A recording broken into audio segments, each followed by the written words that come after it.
As a filmmaker, I've directed about 30 short films. I'm now leading up to a couple of features. And as a technology trainer, I write the official book on Premiere Pro. Who's using Premiere Pro? Awesome. Okay. I've got about 23 courses on lynda.com, a bunch of stuff in the realm of media technology. Okay, so I'm making a new project in Prelude. Great. And I'm just going to give this an unforgettable name. I'm going to choose Untitled Project 3. Never do that.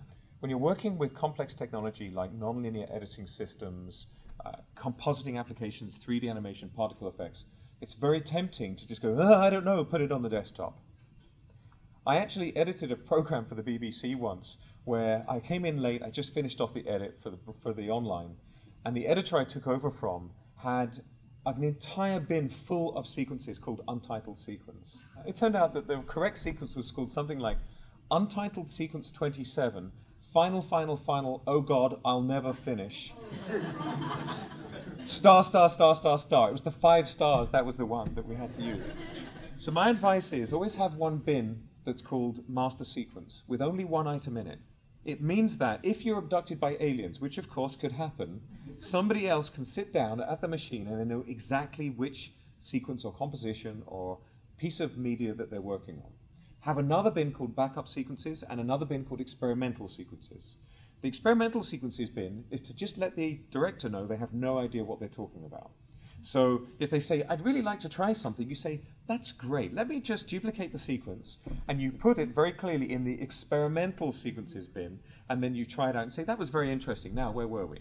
Now, as soon as you've shot something, you're going to want to make a copy of that content.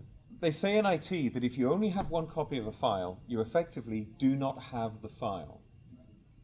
I just want that to sink in, because storage drives can just die.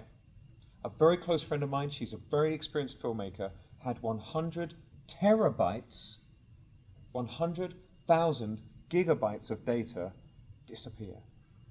She's now joined a Zen monastery, she's in the Tibetan mountains, and she's discovering a state of inner calm. So when you're working on an edit, the first thing you're going to do is organize the project. The second thing you're going to do is produce an assembly. The assembly is the order in which you want the shots, not the timing. So you're going to go from beginning to end, just getting the structure of the edit. You're going to make sure you only have the shots you think you want. If you've got 2 or 3 takes and you're not sure which take you want, then I would say put all 3 down on the timeline. Just put them down, one after another, or some editors like to stack them up. What you end up with in your assembly edit is everything you intend to use in the correct order.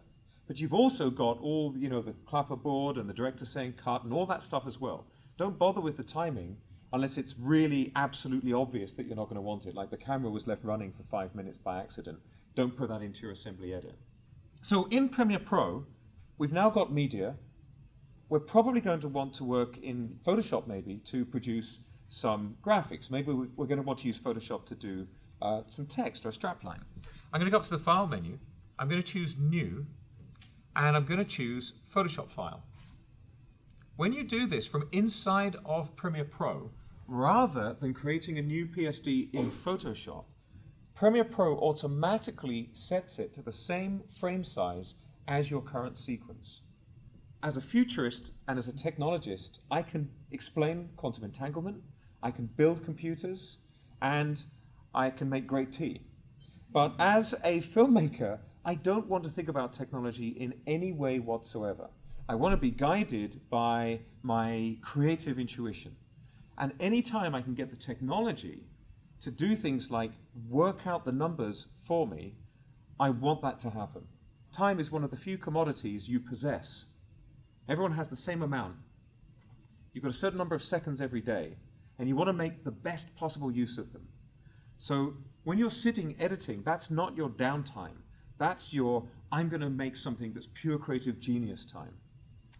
And if you can have the technology do the work, instead of your brain putting in the effort, you're saving that thinking energy, that mental focus for your creative journey. So this, for me, is a tiny feature that I think is really important. And I'm Maxim Jago on Twitter, and thank you very, very much for coming along.